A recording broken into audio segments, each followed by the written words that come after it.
Peace and light, family. I hope that you are well. I just felt the need to really record a quick video about the topic of special education, and more specifically the topic of individualized education plans, also known as IEPs. For those of you who don't know, not only am I a holistic health practitioner, but I am also an educator. I have been in the field of education for over a decade now.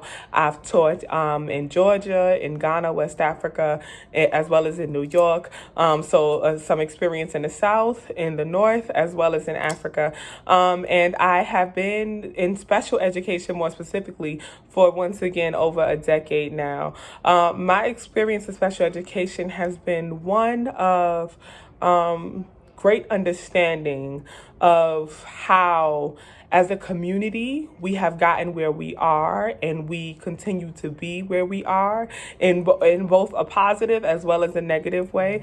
How education has pushed our community forward, but also has been used as a tool to hold us back, and how we can reclaim our education by really standing up for our rights, utilizing our knowledge, our wisdom that has been passed down from our elders and our ancestors, and using it to teach our children at home as well as in the school. So I've taught in public schools and DOE schools, as well as in charter schools and private schools. And I really wanted to record this video specifically to talk about individualized education plans, also known as IEPs. Now, students who receive IEPs are normally students who have been classified with a disability. So students who have shown at very young ages have shown special or unique needs. For example, they may have fallen greatly behind in reading. They may have shown a bevy of extreme behavior challenges.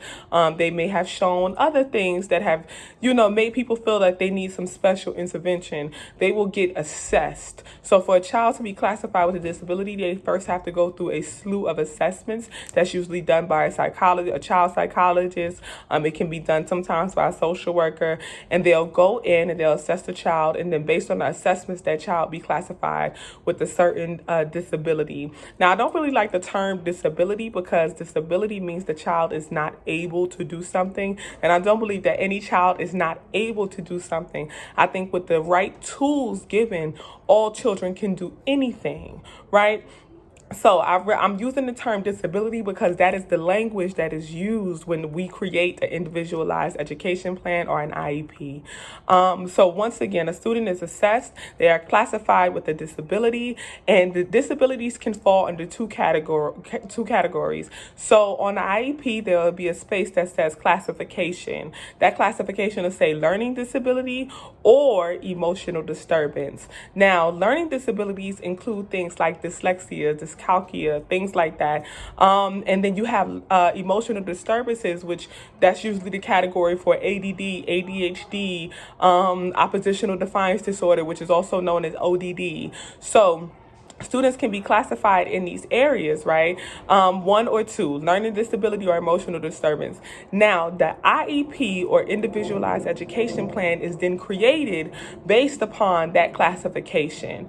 What they do is there's a team of people, normally teachers, the school social worker, as well as maybe a behavioral psychologist or a behavior analyst will come into the school, and they'll get together and they'll fill out a teacher's report or a behavior report, and they'll say, based on what I have observed or based on my experience, I think that this particular child benefits most from these tools. So the IEP is broken up in present level of performance, which is how the child is performing now, and then goals that we have for that child, and then a list of tools or supports that child will be giving in order to meet those goals, right?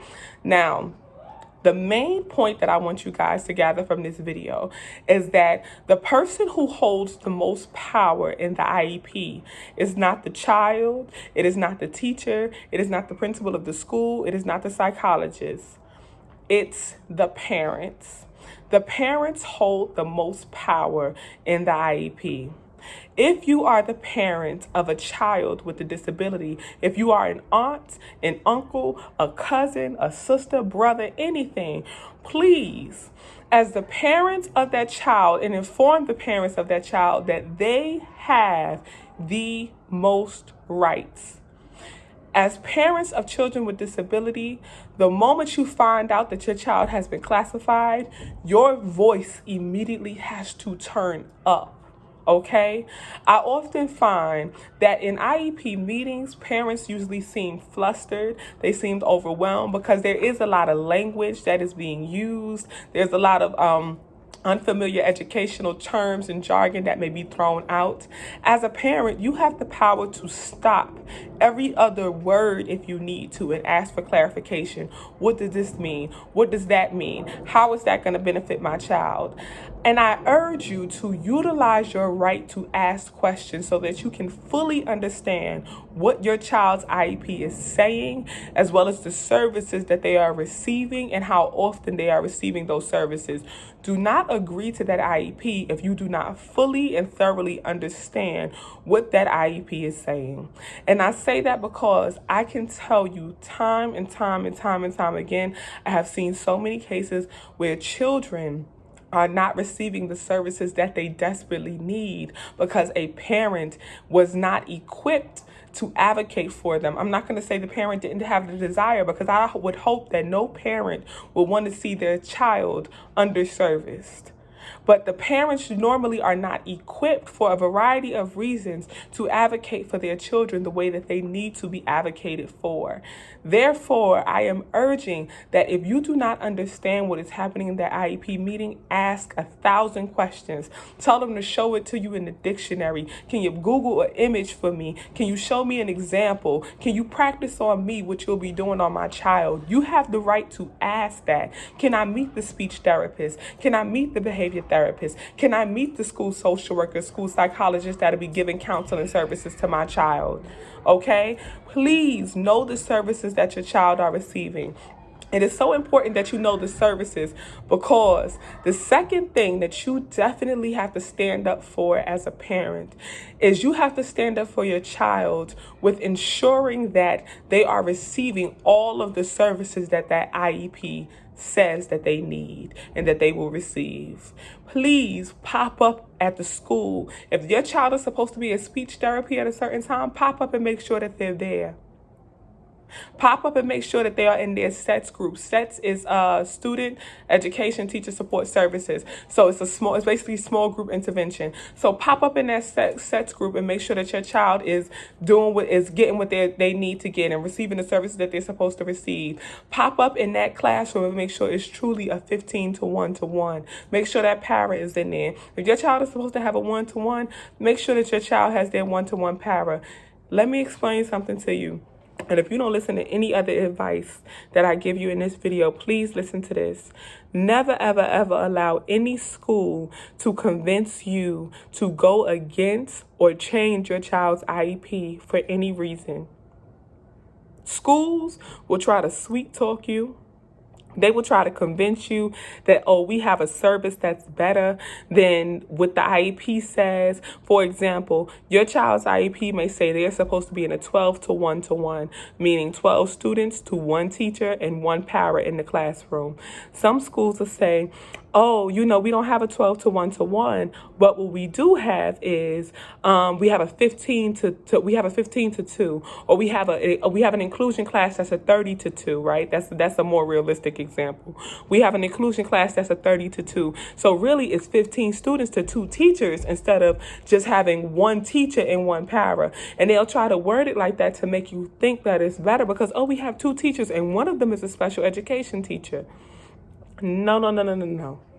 That is not a better service than a 12 to 1-to-1. Trust me when I tell you. And I'm telling you from experience as a teacher who has taught a 15 to 1, a 12 to 1-to-1, as well as a 30 to 2, as well as a 30 to 2-to-1 in many other settings. Okay? Please do not allow any school to convince you to go against your child's IEP. Follow that IEP to the T. I'm not saying that schools do not want to give services, but I'm saying that if a school has to give a service, they want to do it at the least effective cost. Okay? They want to do it for as cheap as possible. So they're going to try to convince you to change the IEP or to go against it or to do something a little different if it helps them save money.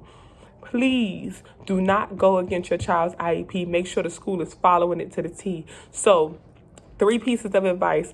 Advice number 1, ask as many questions as you can in that IEP meeting to ensure that your child is receiving the proper services that they are supposed to receive, and so that you fully understand exactly what services they are receiving and when they are receiving it. And not only that, but how that will help them achieve those goals that are in the IEP. Number 2, use your voice to advocate to ensure that your child is receiving the services that they are supposed to receive that is in that IEP that you agreed to in that meeting. Okay? Make sure that they are receiving those services. Pop up at the school. Do what you got to do. Come up there. Make sure that, okay, my child's supposed to be in this 12 to 1-to-1. They in there. That parent sit with my child. My child got a 1-to-1. My child's supposed to be in speech therapy at this time. I pop up. Boom. My child is in speech therapy. If you don't have time to pop up at the school, send a representative, send a cousin, send a family member, auntie or uncle, somebody, grandma, somebody.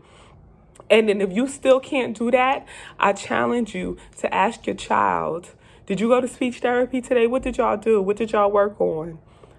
Make sure, ask your child's teacher to show you assessments that can prove that your child is growing in the areas that it says that they're supposed to be growing on that IEP. And if you feel like they're not growing, you have the right as the parent to then go back. And this is my third advice. Don't be afraid to go back and ask for more services. You can ask for an IEP review. If you ask for an IEP review, they got to do it.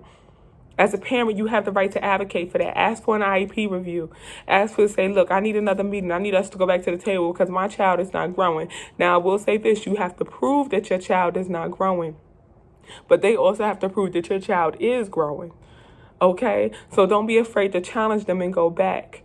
Okay? But as the parent, you have the power. Utilize your power and advocate for your children. Okay, please, I challenge you to do this. I urge you to do this. And once again, I'm saying this from true experience. True experience. If you have any other questions about the topic of special education, IEPs, I may do another video about IEPs versus 504s and various services. I have a lot of experience.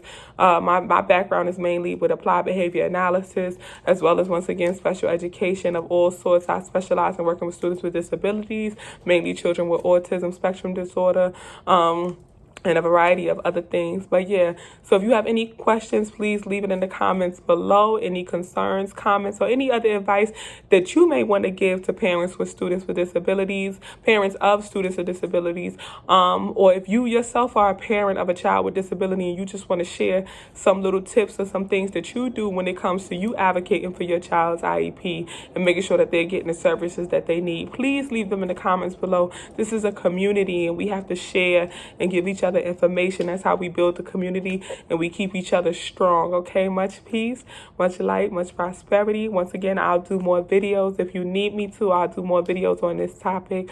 Much peace, much love. I wish you wellness.